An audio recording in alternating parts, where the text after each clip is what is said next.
Olá, você está na 8ª temporada da Reconnect. Você sabe o que é racismo religioso? Saiba agora na Reconnect.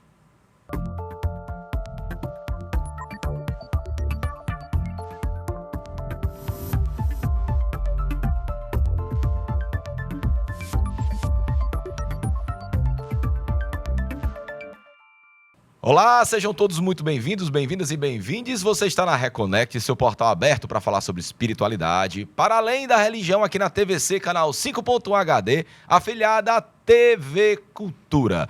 Como você sabe, nós somos um programa leve, laico e plural, que tratamos sobre espiritualidade das suas mais variadas E diversas expressões. 8ª temporada. Muito bem, 8ª temporada, estamos aqui, bem-vindes, galera reconectada. Mais uma busca pela nossa reconexão espiritual. E a reconexão espiritual, ela não é só uma questão de religião, ou de práticas religiosas, ou de práticas espirituais. Tudo que perpassa a nossa vida, de certa forma, impacta na nossa espiritualidade. Com certeza. E hoje um tema muito polêmico, Roberto. Racismo religioso.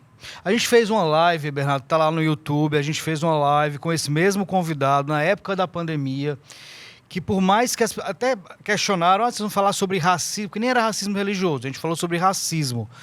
E o que é que tem a ver com espiritualidade? E a gente conversou sobre racismo e foi um programa maravilhoso, esclareceu muita coisa.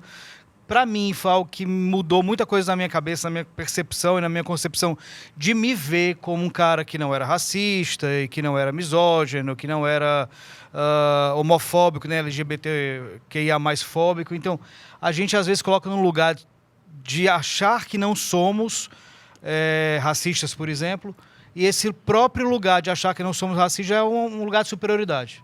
Sim. Porque eu sou o brancão desconstruído, e não é bem assim. Então, para mim, foi excelente. A gente vai voltar a falar sobre isso. E você não era o único, nem eu, né, Roberto? Porque, segundo dados de pesquisa, 57% dos brasileiros não se acham racistas. Só praticam mesmo. Só praticam mesmo. Não se acham, mas praticam. E para falar sobre esse tema polêmico, tá aqui com a gente hoje, pela segunda vez no programa. Primeira vez a gente gravou na pandemia, então foi virtual, né? Meu cabelo é minha barba. O Betinho do Roberto ainda era Neandertal nessa época, né? E ele com a gente mais uma vez, professor, doutor em Sociologia, Marcos Didio. Bem-vindo, professor. Muito bem-vindo, professor. Eu agradeço, né, ao convite e fico contente pelo debate, né, que é um debate muito importante e muito necessário, né, nos dias atuais. Muito bem, professor. Deixa eu falar uma coisa. Eu quero começar. O senhor fez uma postagem no Instagram esses dias que me impactou muito e vai muito, assim, tá muito dentro do que eu falei agora na abertura do programa. Debatendo sobre a questão do racismo que está muito em voga hoje por causa do Big Brother, né? Sobre a questão do racismo religioso, por que racismo religioso e não intolerância religiosa é o que a gente vai debater aqui e vai tentar entender aqui. O senhor vai tentar nos explicar, não sei se vamos entender, mas pelo menos absorver alguma coisa, porque é um assunto muito complexo. Mas o senhor falou o seguinte, por essas e outras não creio em conciliação racial. Brancos, seja de esquerda, de direita, de centro, de diagonal, no frigir dos ovos são só brancos, arrogantes, autorreferentes e supremacistas. Aos que acham que eu estou generalizando, fica a resposta, sim, estou. Somos todos racistas.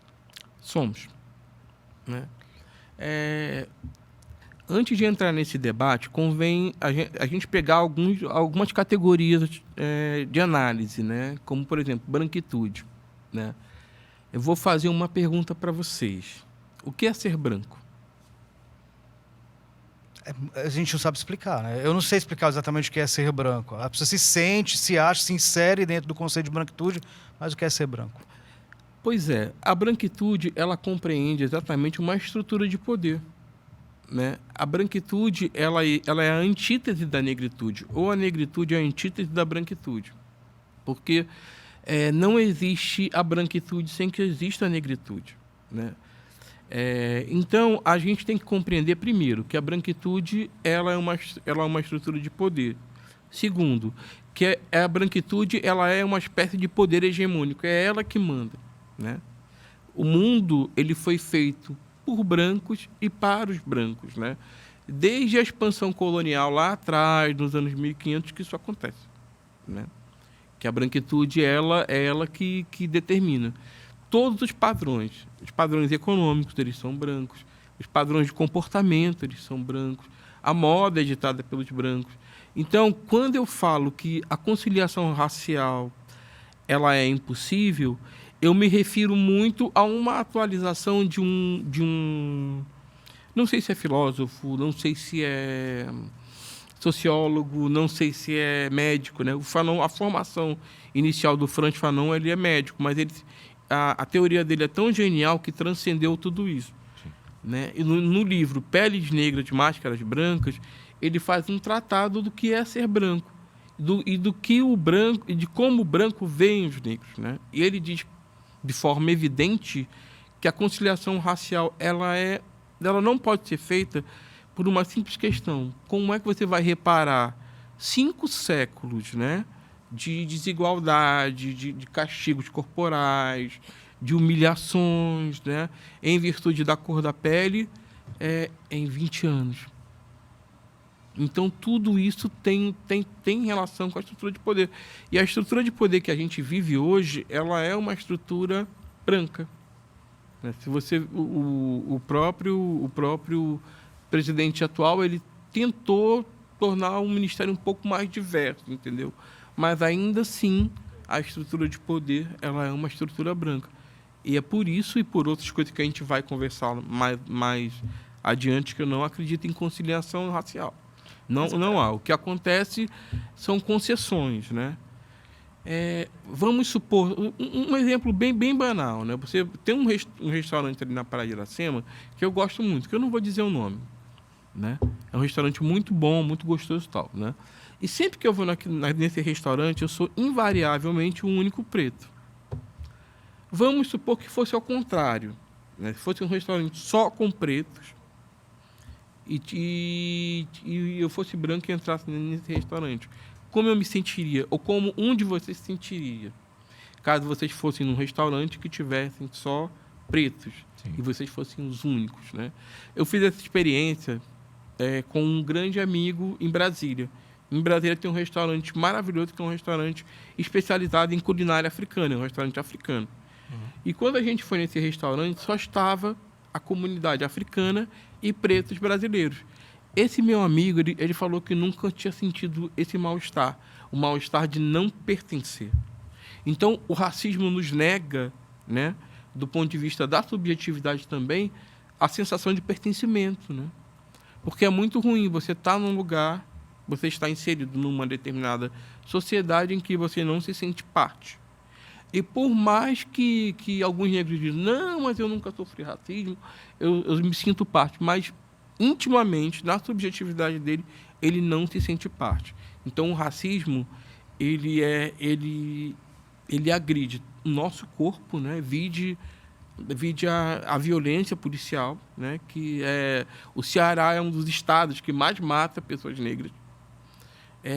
Ele agride também a nossa subjetividade, né? Porque eu, por exemplo, como sou um preto de classe média, sempre que eu entro num lugar branco, eu tenho essa sensação que eu narrei para você, uma sensação de não estar sendo recebido, bem recebido. Só para contribuir com o senhor, aqui nós temos alguns dados, né? Que segundo o Fórum Brasileiro de Segurança Pública e da Unicef, dos 35 mil mortes de jovens entre 2016 e 2020 no país, 80% eram negros. Daí você tira, né? E por que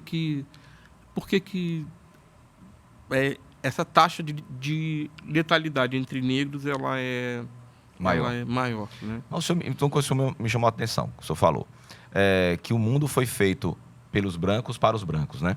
Sim. Mas nem sempre foi assim. Daí o senhor deu um adendo muito inteligente, foi no período colonial, né? Porque antes do período colonial, a gente está falando aí até de períodos 2.000 anos antes de Cristo, até 1474 mais ou menos, tinham grandes impérios, né, africanos. Sim. Então, Império de Daomé, Império de Oió, Império de Gana, Império de Mali. Então, esses impérios, Daomé, Benin, então esses impérios eram os maiores impérios, inclusive, do planeta. Riquíssimos. né? Onde as pessoas não passavam fome, onde a origem de algumas matemáticas, de algumas arquiteturas, né? De saneamentos públicos, de terraplanagem, tudo nasceu em África, né? Então, acaba que hoje, a África sendo vista como um local de pobreza, de origem de pobreza, né? De pessoas que não têm educação. Isso é uma visão totalmente equivocada de quem, inclusive, não conhece algumas localidades da África e que não sabe a história da África. Na verdade, a história da África, o que tornou ela o que é hoje, foram os brancos, né? A África ela não se destruiu só. Não. Né?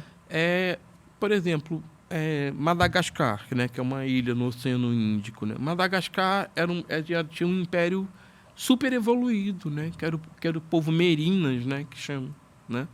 Então a África ela tinha muito a contribuir com a humanidade, né? Ela contribuiu muito com a humanidade, né?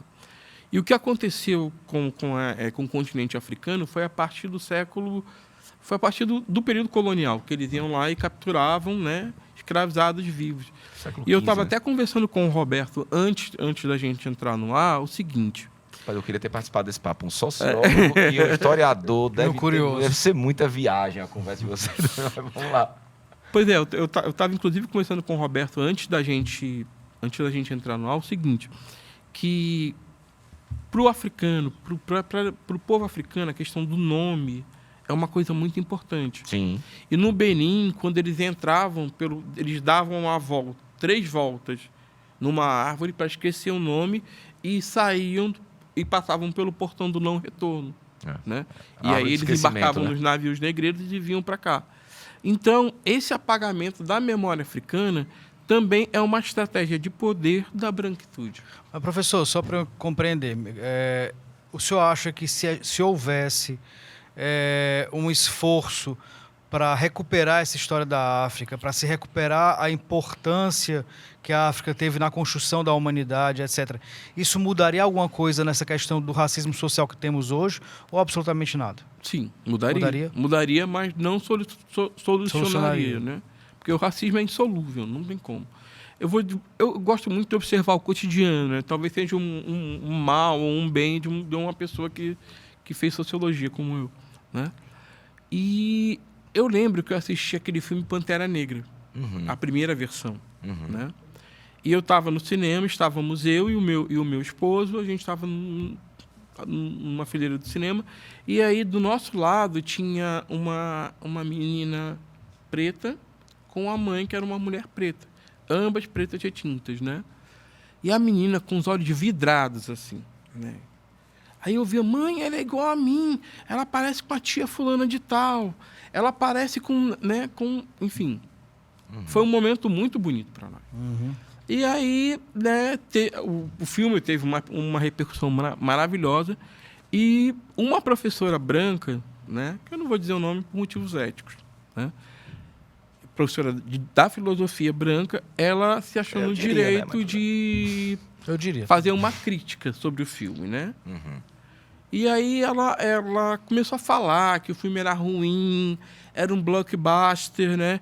Que parecia o filme do Rambo não, parecia um filme de Hollywood com adereços de escola de samba. Ela falou exatamente isso, né? Não que adereços de escola de samba seja uma coisa ruim, ao contrário, eu acho belíssimo. Mas ela falou adereço de escola de samba no sentido de depreciar o filme, né? Só que ela é uma mulher branca e ela não compreende o que aquele filme representa para nós pretos. Sim. O que Wakanda, né, ou Wakanda, né, representa para nós pretos um lugar, né, um lugar onde a gente pode ser quem a gente é sem medo, né? E o filme Pantera Negra é um filme que teoricamente ele aborda muito uma categoria pouquíssimo conhecida principalmente pelo conhecimento branco, né? Que é o afrofuturismo. Não sei se vocês já ouviram falar nisso. Né? O afrofuturismo ele vê a África como centro das coisas. Sim. Né? Ele coloca a África como centro. Talvez seja isso que tenha incomodado a professora branca, né? Porque não havia um branco mediando nada, né? ela até falou que preferia o filme do Malcolm X, né? Enfim, né? Porque era um filme meio marxista, né? E Marx é um homem branco. Por isso que eu prefiro 1000 vezes o Frantz Fanon, que diz muito mais a meu respeito do que o Marx. E falando da questão do Pantera Negra, né? Teve uma discussão que eu vi na internet essa semana que eu achei fantástico, né? Que tinha um jornalista entrevistando um pastor evangélico, né? Falando sobre preconceito religioso, racismo religioso. E ele falou uma coisa que eu achei fenomenal, né? Que ele falou assim, olha, o racismo religioso é tão presente, inclusive em Hollywood, que as pessoas ficam na fila para assistir o Thor. O deus Thor, né? É um deus branco, grande, Nórdico. louro, nórdico, dos olhos azuis. E pagão. Só que o deus Thor era pagão e pedia sacrifício humano. Né? Os nórdicos faziam sacrifício humano a Thor. Aí vamos lá. Aí ele pergunta, o senhor acha, o pastor, né? Até pastor Feliciano. Pastor, o senhor acha que se fizesse um filme de Xangô, um orixá africano, né? Que carrega também seus machados, forte, trovão, quase as mesmas características de Thor. Alguém pagaria para assistir? Fora os afro-brasileiros, fora a comunidade de axé? Eu achei fantástico. E a minha opinião é que não pagariam. Não pagariam. Não pagariam e certamente ainda teriam várias manifestações contra o filme de Xangô. Eu vi algo semelhante quando uma escola de samba, eu não me recordo qual foi, eu acho que foi a Acadêmicos, não, a Unidos da Tijuca, não lembro, que foi uma escola de samba que o enredo dela era Exu. Sim. Não sei se vocês lembram disso. Foi ano passado. Foi ano passado. Foi um desfile lindo, belíssimo, foi lindo, né? lindo. E eu lembro das manifestações nas redes sociais, na mídia tradicional, né? Principalmente desses segmentos neopentecostais, né? Que achavam um absurdo uma escola de samba fazer referência a uma figura demoníaca, a uma figura diabólica, né? Enfim. Então, é basicamente isso, né? Por que o Thor ele é reverenciado, né? Ele é até cultuado às vezes, né? Tem gente que tem fantasia de Thor e Xangô não. Né? O senhor acha que essa questão eu falei uma palavra que me incomoda bastante, eu queria saber sua opinião como sociólogo, como doutor, inclusive. Me aborrece um pouco, me inquieta, às vezes, a palavra afro-brasileiro. Né? Por que não fala luso-brasileiro? Não fala... Por que tirou o afro do brasileiro se sem o africano não existiria Brasil? Bom, muitas palavras me incomodam na língua portuguesa. Né? Porque não fala, é uma religião afro-brasileira, porque eu sou um afro-brasileiro. Você é brasileiro, por que separar o africano do brasileiro? Porque sem o africano não existiria Brasil. Mas eu vou complementar essa questão, professor. Colocar o afro dentro desse termo afro-brasileiro não é uma questão de reafirmação e de mostrar você está tendo preconceito porque é africano, sim. Porque se você colocar uma religião, a Umbanda é uma religião brasileira e existe uma intolerância religiosa, fica mais complicado da pessoa perceber que na verdade não é intolerância, é um racismo religioso. Racismo, porque ela é uma religião não só brasileira, mas é uma religião de origem, ou então de raízes africanas. E o problema está no afro e não no brasileiro, porque o brasileiro não se sente africano. Porque lidar com a intolerância, a gente fala sobre intolerância religiosa, a gente está tratando da manifestação. A gente não está tratando com a raiz do problema, né? Que a raiz do problema é racismo. Pois é, eu não uso religiões afro-brasileiras, eu acho esse termo muito... me incomoda também. Eu prefiro utilizar religiões de matriz africana. Sim. Porque as religiões de matriz africana, elas são muitas, né? A própria Umbanda é uma religião de matriz africana, Candomblé, Quimbanda, enfim, né? Então, eu acho que o termo mais adequado é religião de matriz africana. E existem determinadas questões também que são extremamente ricas, principalmente nas religiões de matriz africana, e que são silenciadas, né? No Candomblé, eu não sei se na Umbanda, porque eu não conheço bem, né? Eu conheço o Candomblé porque a minha tese de doutorado, ela tem como recurso alegórico, né? Como pano de fundo os orixás, né? Sim. cada um dos capítulos faz uma menção aos orixás. Então, eles usam os itãs, não sei se vocês já ouviram falar, os itãs. São histórias, são parábolas, né? Por que quando a gente fala de uma determinada passagem, né? Por exemplo, do Itã de Oxalá, né? que fala das águas de Oxalá, né? Que se passa na África, por que ninguém conhece essa história, mas, no entanto, conhecem a história de deuses nórdicos, né? É exatamente por isso, porque é uma história feita por pretos, história que eu estou falando, não desmerecendo o culto da fé, mas do ponto de vista científico, né? Uhum. É um mito feito por pessoas pretas. Oralmente, os mitos dos orixás, eles não têm nenhuma escritura, e para o povo preto, né? Inclusive, tem um autor que eu acho que tem uma fala tão poética e tão bonita, que é o Paul Gilroy, que ele fala a diáspora, né? Não, é o Stuart Hall, né? Que ele fala da diáspora. A diáspora é quando os africanos, os pretos africanos, eles foram espalhados pelo mundo. E aí ele pega um Itã de Exu, que é a questão das encruzilhadas, né? Uhum. E ele coloca o Oceano Atlântico como a grande encruzilhada do mundo. Sim. Né? Isso é muito bonito. E viver é estar constantemente numa encruzilhada. A encruzilhada tem relação com escolhas, né? Mas o racismo religioso, professor, ele está, inclusive, dentro das próprias religiões de matriz africana, né? Então, vou falar aqui alguns fatos, né?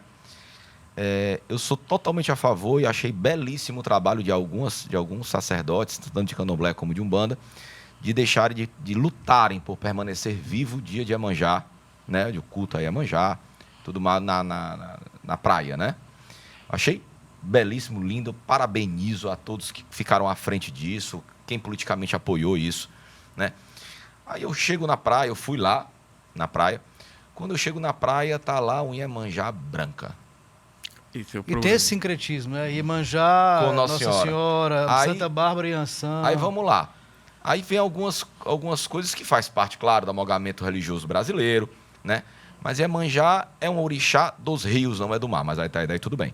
Mas a forma que Iemanjá é vista em África, ela é gorda, dos seios fartos, porque ela é a grande mãe, é a geração. Aí eu cheguei lá no culto a Iemanjá, né? A Iemanjá em cima da jangada, esbelta, cabelos lisos, pretos e branca. E com aquele vestido azul. Deixa eu fazer uma pergunta para você, Bernardo, e para o professor. Mas eu tenho uma curiosidade, eu sou curioso, acho que tu pode me responder isso. A gente abriu aqui a pergunta falando sobre o racismo religioso, a intolerância religiosa dentro das próprias religiões. Sim. A gente fala sobre sincretismo, Iemanjá, Nossa Senhora, Santa Bárbara, Iansã, São João Batista, Xangô. Exu, ele é sincronizado com algum santo branco? É São Pedro. Mas não é tão forte, não é tão visto. Esse preconceito que se tem dentro das próprias religiões de matriz africana com o Exu. Santo Antônio. Santo Antônio também. O Exu é meio excluído dentro da própria religião, algumas, né? Tem alguns cultos que não cultuam o Exu. Tem um culto que não cultua o Exu. A própria fundação vamos lá, o mito fundante da Umbanda, ele é extremamente preconceituoso. Né? O mito fundante de Zélio Fernandinho de Moraes, em 1908, né? É um homem branco. Os primeiros adeptos da Umbanda eram kardecistas, tiraram vários elementos negros como o tambor, né? Não podia se cantar, era declamado um ponto, não podia... Quer dizer, o começo da Umbanda foi totalmente embranquecido, tirado elementos negros. Então, de 1908 até 1934, não tinha tambor na Umbanda. Hoje, por fato, tem uma pergunta que nós já fizemos para 2 sacerdotes que já estiveram aqui com a gente. Por que se vê pouquíssimos negros na Umbanda, inclusive no Candomblé, aqui pelo menos no Ceará? Né? A gente já fez será que eles não várias vezes sobre a questão do embranquecimento das religiões de matriz africana. Você pega, por exemplo, sacerdotes na internet, né? São pouquíssimos os negros. Né? Eu vou fazer um papel aqui de advogado, então assim, do outro lado, né, para poder dar essa cutucada e a gente poder discutir sobre isso. muito se fala, a gente compreende que a questão da branquitude, da supremacia branca, ela existe porque existe uma questão da negritude, né? Ninguém se sente superior sem ter um outro fator que você acha que é inferior. Sem ter a antítese. Né? Exatamente. Então, assim, se fala muito da questão dos negros, mimimi e tal. Isso a gente também é algo que... Não sei nem se vale a pena a gente debater, porque é tanta bobagem que se fala sobre racismo reverso, esse tipo de coisa. Mas a minha pergunta-chave é... Qual a culpa do negro, entre aspas... em relação...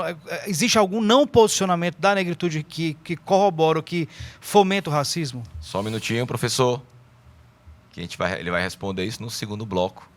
Fica aí com a gente.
Voltamos, você está na Reconecte, seu portal aberto para falar sobre espiritualidade para além da religião.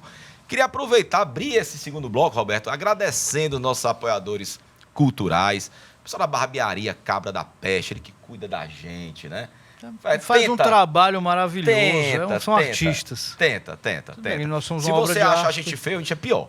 Ele ajeita um pouquinho, a gente antes de vir pra cá. Tá, então um abração, pessoal do Cabra da Peste, que é uma barbearia aqui em Fortaleza, localizada naquele shopping do supermercado São Luís ali no Cambeba.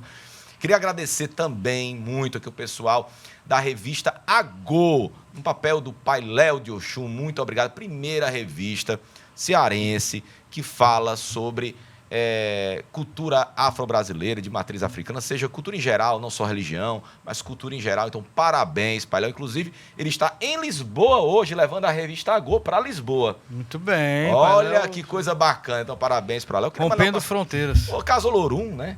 Casolorum. Casolorum, Loja de Artigos Religiosos aqui também em Fortaleza, muito obrigado. E o pessoal da Divas. Divas Ateliê por Renato Oliveira, muito obrigado por nos apoiar culturalmente. Especialista em roupa de festa, em aluguel de roupa de festa, desde 2017. Não, agora eu acho uma coisa estranha, Roberto. A gente passa no Cabra da Peste, ele tenta dar um jeitinho na gente. A gente tem que vir de paletó. Eu tô pensando, pronto. Vou falar com a Renato Oliveira pra gente vir aqui de paletó tudo de gravata borboleta, vai ficar... Vai ficar lindo. Vai parecer um noivo de bolo. Muito obrigado. Ó, e se você quiser nos apoiar culturalmente, é importante, é bacana uma empresa... Fala muito, né, sobre a empresa que apoia culturalmente um programa que fala sobre diversidade. Leve, que tem falado sobre os assuntos que, independente de serem polêmicos ou não, que a gente quer é dar voz a pessoas que não têm voz na TV aberta. Então, olha que bacana, você tem a oportunidade de nos apoiar culturalmente. Entre em contato com a gente. Tá? Antes da gente ir hoje falando sobre racismo religioso com o professor, doutor em sociologia Marcos Didio, antes de ir para o intervalo, antes de nós atrapalhar o Roberto e o professor, claro, me dá muito prazer atrapalhá-lo sempre. Roberto fez uma pergunta, por favor, refaça ao professor. Refalarei. Professor, a gente ouve muito, como eu falei, assim, a gente não vai falar sobre questão de mimimi, racismo reverso, que eu acho que é tanta bobagem, é uma coisa tão rasa, que não sei nem se cabe. E a gente já falou no nosso programa sobre racismo, quem quiser dar uma olhada lá, etc.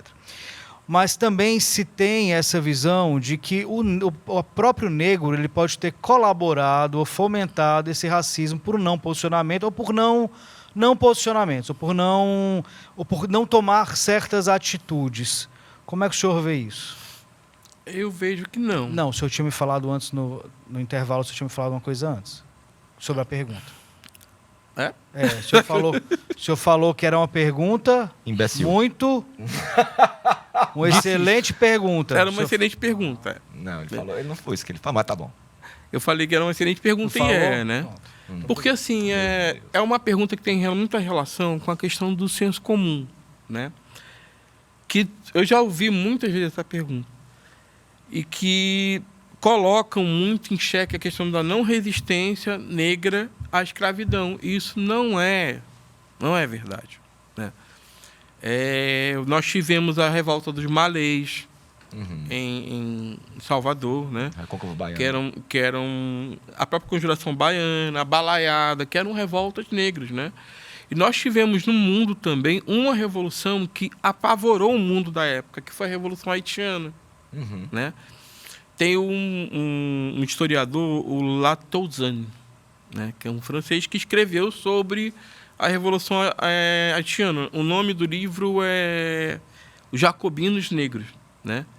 Porque o que os negros fizeram? Houve um levante dos negros, né, no Haiti, e eles colocaram todos os franceses para correr do país. E os que ficaram, eles decapitaram. Por isso que o nome é jacobino, né? Porque faz uma menção aos jacobinos da Revolução Francesa. Eles decapitaram a golpe de facão. Só que essa parte da história, ela não é dita, ela não é ensinada nas escolas, né? Eu lembro que eu li sobre que na época que houve a Revolução Haitiana, o mundo todo ficou com muito medo. Eu ia brincar disso, você está conservado, né? Não parece muito, não. Parece, mas tá bom. É a melanina. É a melanina. Pois é que no mundo todo eles tinham muito medo que as colônias, né, elas seguissem esse exemplo. Então há um mito que foi criado pela branquitude, né, de que os negros não resistiam. E eles resistem, porque existem várias formas de resistência. Né, a cultura negra ela encontra frestas, né, por onde resistir, né, ao racismo, né? E essas frestas a gente chama de utopia, porque o racismo ele é uma estrutura que, por mais sólida que seja, ele deixa algumas ranhuras, algumas frestas. E é por essas frestas que entram algumas coisas, tipo o samba, o próprio samba, né? Por mais que hoje em dia seja uma cultura um pouco embranquecida, né? Mas o samba ele é uma manifestação. Sim. A própria Umbanda, né? Manifestação Bantu. Né? O samba veio dos samba bantus. veio do bantu. E o próprio chorinho mesmo, né? Só que o chorinho, quando ele foi criado pela Chiquinha Gonzaga, lá no começo do século XX, né? Ele era uma mistura do lundu, que é um ritmo africano, com a música clássica. Então, houve essa mistura e houve essa miscigenação. Mas, na época, o chorinho ele foi criminalizado. Hoje em dia, não. A pessoa que escuta chorinho é uma pessoa de bom gosto. Né? Intelectual. Uma pessoa branca, né? Enfim, de bom gosto. Curte bacaninha. Curte bacaninha, né? Então, assim, a gente tem que discutir esse processo de apropriação cultural também que a branquitude faz. Né? A gente estava até conversando antes aqui sobre a questão do Carnaval de Salvador, né? Que quando a gente vai para o Carnaval em Salvador, quem está do lado de dentro da corda, né, dos blocos, são os brancos. A negrada está fora. Ou nem vai mais para o Carnaval. A própria festa de Iemanjá em Salvador, no dia 2 de fevereiro, já virou um pouco isso, né? Um pouco uma espécie de artigo para consumo dos brancos, né? Aí eu lhe pergunto, professor, no bloco passado a gente debateu aqui um pouco sobre a ausência de muitos, ou a minoria negra nas religiões de matriz africana. Ao que o senhor, como sociólogo, né, fala sobre isso? O que é que o senhor acha sobre isso? Bom, isso aí tem a ver com o sistema político que está sendo implementado no Brasil. Eu vou perguntar uma coisa para vocês. Esse fenômeno, vocês têm ideia de quando ele começou a ficar mais visível, né, da ausência dos pretos nas religiões de matriz africana e da presença dos pretos nas religiões neopentecostais? Vocês sabem como é que isso... Na verdade, a Umbanda ela já foi embranquecida em seu mito criacionista, né? Inclusive, o próprio no nascimento, no mito criacionista de Umbanda, inclusive, eles deixaram para fora, além de muitos adereços africanos, adereços negros, né? Eles, inclusive, meio que não demonizaram, mas colocaram de lado o principal orixá africano, que é Exu. Pois é. Que é o que a gente estava conversando no primeiro bloco, por isso talvez Exu tenha tanto preconceito dentro da própria religião. Porque o Exu acho que é o mais negro dos orixás. Né? Mas o que o professor, acho que o que ele está falando, Bernardo, que o que eu compreendo e eu percebo muito isso, é que à medida que as religiões neopentecostais elas conseguem ter mais fiéis negros, as religiões de matriz africana têm menos. Não por acaso, né? Eles vão saindo e migrando. Você acha que eles não se identificam, professor? Será que os negros... Por que os negros não se identificam? Não é bem uma identificação, né? Existem autores na sociologia, na própria economia mesmo, que trabalham um termo chamado subjetividade neoliberal. Né? Nos anos 90, a lógica neoliberal da concorrência, né, do dinheiro, ela começou a se proliferar no Brasil, principalmente na época do governo Collor. Isso criou uma subjetividade, né, que não importa a coletividade, não importa o coletivo. O que importa é se eu compro o meu carro, é se eu compro a minha casa. Que vem a teologia da prosperidade. Né? A teologia da prosperidade, ela faz parte dessa subjetividade neoliberal, né? Essa lógica, né, dos negros ocuparem esse espaço, na minha concepção, se dá por duas questões. Primeiro, pelo empobrecimento da maioria da parte das populações, né? Porque o neoliberalismo ele empobrece as pessoas, né? E a segunda questão é pelas promessas de prosperidade e pela presença dessas igrejas nas comunidades, né? Por exemplo, se você não tem o que comer, né? Você não tem nem o que comer direito, se você não tem o que vestir, aí chega uma pessoa, né, munida do poder divino, né, do poder de Deus, e diz que, olha, você vai conseguir isso, né? Será que você não iria para essa denominação religiosa? Já está frágil, já está... Já está frágil, porque as igrejas evangélicas... Esse fenômeno, professor, desculpe interromper, esse fenômeno, a gente vê que as religiões afro-brasileiras, matriz africana, elas já acho que conseguiram, na minha opinião, um sucesso muito grande. Elas abraçaram as comunidades LGBTQIAP+. Elas Então, acolheram, né? Agora, brancos. Então, ela continua, mesmo assim, brancas. É verdade. Mas é exatamente por isso, porque essas religiões, elas não conseguem dialogar, né? Não só a religião de matriz africana, mas a própria Igreja Católica mesmo. Ela não consegue dialogar com essa parcela da população que está pauperizada, que está nas favelas. Não há um diálogo, né? Por quê? Porque e aí é que entra a questão da subjetividade neoliberal. Porque a subjetividade neoliberal ela é hiperindividualista e hiperconsumista. O que essas religiões neopentecostais elas prometem para as pessoas não é o bem comum. Não sei se vocês já perceberam isso.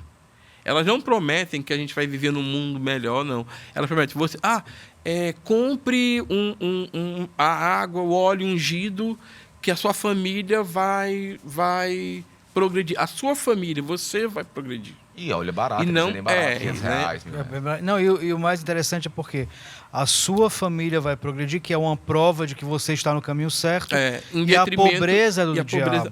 Né? Em detrimento do outro que não está na mesma fé que você. Entendeu? Exatamente, que não tem a mesma fé. Então, não dá para você desconectar essa subjetividade neoliberal desse fenômeno que está acontecendo da ocupação das igrejas neopentecostais dessas comunidades pauperizadas, que a maioria é negra. Né? Mas a gente falando sobre racismo religioso, professor, teve um outro fato que aconteceu essa semana na internet, né, que foi uma sacerdotisa branca, né, que ela botou no... Não que ela seja branca, né, mas é um enfoque, mais uma sacerdotisa branca, que colocou em cima do seu muro uma figura de Baphomet, né, e falou que era da quimbanda dela, que era das religiões afro-brasileiras, parará, beleza. Aqui eu não estou criticando o fundamento de ninguém, tá? Aí eu estou falando como cientista da religião, tá? Falou, isso aqui é uma figura de Baphomet, de Beelzebub, que está dentro da quimbanda, parará. Então, há um equívoco tremendo, porque Baphomet não é a mesma cor de Beelzebub. Quem fala isso não tem um pingo de conhecimento histórico, né? E Baphomet e Beelzebub nunca fizeram parte da cultura africana. Não. Absolutamente nunca fizeram parte da cultura africana. Então, eu acho que isso não ajuda, como tem esse arquétipo Baphomet e Beelzebub, apesar de que Beelzebub historicamente não era um ser do mal, era Baal, a gente já discutiu aqui, que era um deus cananeu, era o deus para os cananeus, né? Então não era uma figura maléfica, né? Baphomet também não era uma figura maléfica, até porque é uma simbologia de Eliphas Levi, né? Não é um ser, né?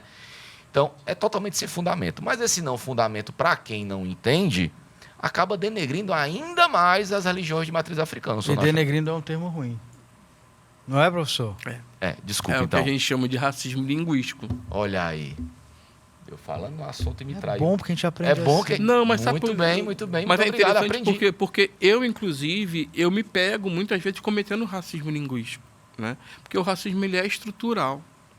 Ele está na estrutura. Aprendi mais uma. Então é muito difícil de você fugir dessa estrutura, né? O grande papel, principalmente dos brancos, é escutar, sabe? E, infelizmente, né, vocês dois são dois homens brancos e vocês são uma exceção, porque a maioria dos brancos eles não querem escutar. Né? Porque é o que eu chamo de loquacidade branca, né? A branquitude quer falar sobre tudo, quer falar de tudo. Pronto, não quer até sobre racismo, que eu entendo e eu não sou racista. Até sobre um racismo que não sofre. Né? É muito interessante esse fenômeno. Mas, assim, não é de hoje que a figura do mal ela é vinculada, né, às religiões de matriz africana. O mal, do ponto de vista essencial, ele foi criado pelos brancos, como o reverso do bem. Até porque, né, os africanos não acreditam no opositor a Deus. Não acreditam. Essa figura, tanto Baphomet, de Beelzebub, Lúcifer, Satã, todos são figuras são todas brancas. Criadas pelos brancos, E as religiões de matriz africana, né, os africanos, eles não acreditam nessa dicotomia, né, nessa Sim. coisa bom e mal, né? Então associam o Exu a ao diabo cristão, né?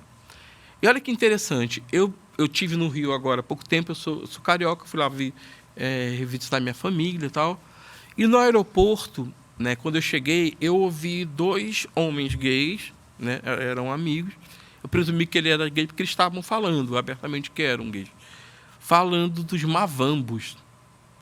Eu não sei se vocês já ouviram falar, né? Mavambo é uma modalidade de Exu, né?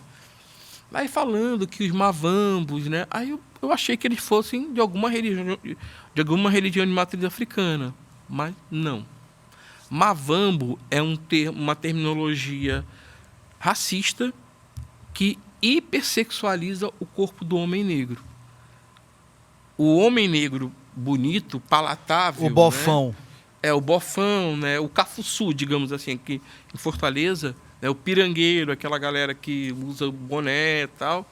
No Rio é conhecido como mavambo, que é aquele cara no palavreado deles, né? Que você não sabe se vai transar com você ou se vai te assaltar, né? Então eles se referiam a isso, aos mavambos, né? São caras com o corpo trabalhado pelo trabalho braçal, né? Tem um cabelo platinado, né? E aí me veio imediatamente uma lembrança do desfile da Mangueira, né? Que apareceu um Jesus crucificado, né? Não sei se vocês lembram dessa imagem, com o cabelo platinado, né? Ou seja, um Jesus mavambo, né?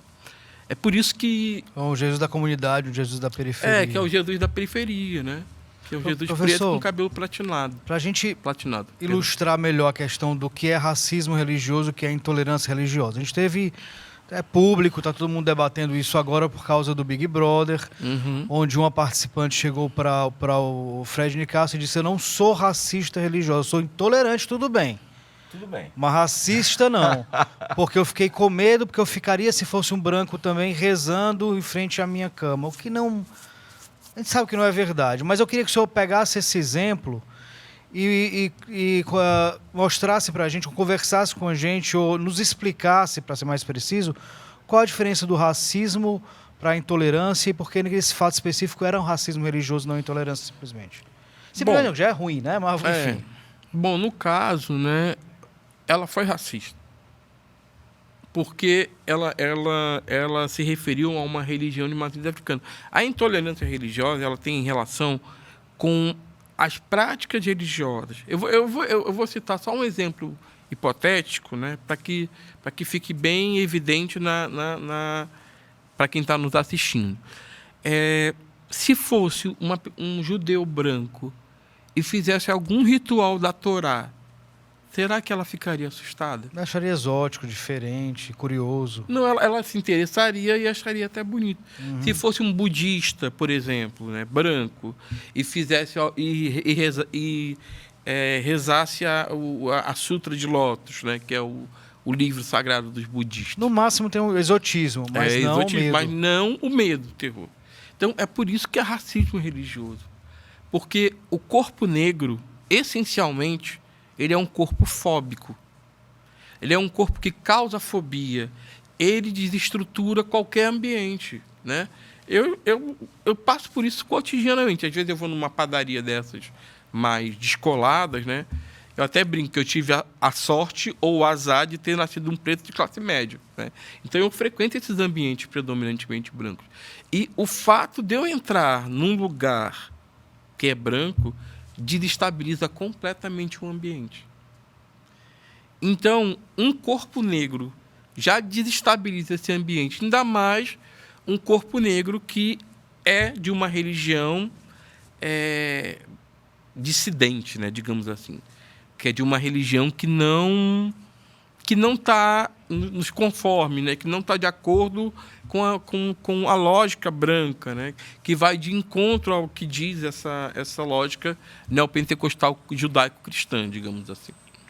Então, eu acho que foi racismo religioso e foi também intolerância religiosa. Foram as duas coisas. Outra coisa, Bernardo, aproveitando o link, a gente fala sobre questão do catolicismo, de religiões cristãs em geral. Catolicismo não, fazendo um recorte maior. As religiões cristãs, em geral, elas aceitam a população LGBTQIA+, contanto que Não exercitem, que não exercitem. que não vivenciem. Pode-se dizer que essas religiões também aceitam o negro, contanto, perdoam o negro por ser negro, ou aceitam Sim, o negro, sim. contanto que ele não Sim. que ele seja o menos Sim. negro possível? Sim, sim. É isso, né? Quanto mais característica de preto essa pessoa tiver, menos ela é aceita, né? Uma vez eu tenho uma amiga que ela era evangélica e ela foi para a igreja de turbante. O pastor pediu para ela tirar o turbante, porque aquilo ali era coisa do Satanás, né? Que é uma ele não identidade negra, admitiria uma pessoa com um turbante com o símbolo do tranca-rua, né? Que eles colocam o mal como essa coisa do Exu tranca-rua, enfim, né? Então tem muito isso. Coitado do Bichinho, tranca-rua. coitado. Coitado de Exu, né? Já tem tanto trabalho, ainda tem isso. Ô, professor, segundo o último censo, apenas 9,4% dos brasileiros se autodeclararam pretos. O senhor acha que isso reflete a realidade? Reflete... Quantos por cento, perdão, desculpa. 9,4% se autodeclararam pretos. O senhor acha que isso reflete realmente a realidade? O senhor acha que isso é uma não aceitação da sua própria cor? Ou é que o censo não está chegando nas comunidades negras? Eu acho que são as três coisas. Foi boa Ou também. as quatro coisas, né? Porque, assim, eu como pesquisador, né, que eu passei 1 ano dentro do Lagamar, né? E depende de como você faz essa pergunta. Por exemplo, se eu chegar assim para uma pessoa para ele falar qual é a sua cor, preta, branca, claro que a pessoa vai responder que não é preta, né? Porque a cor preta ela tem uma carga pejorativa, ainda tem, né? E a falta de consciência racial, a falta de valorização, né, da sua cor, da sua cultura, da sua história, ela contribui para isso, né? Então, eu acho que esse censo ele não reflete a realidade, não mesmo, né? Porque, assim, tem um livro de uma professora que ela é uma referência para mim. Ela estuda branquitude, que é a professora Lia Weiner Schuckmann, né?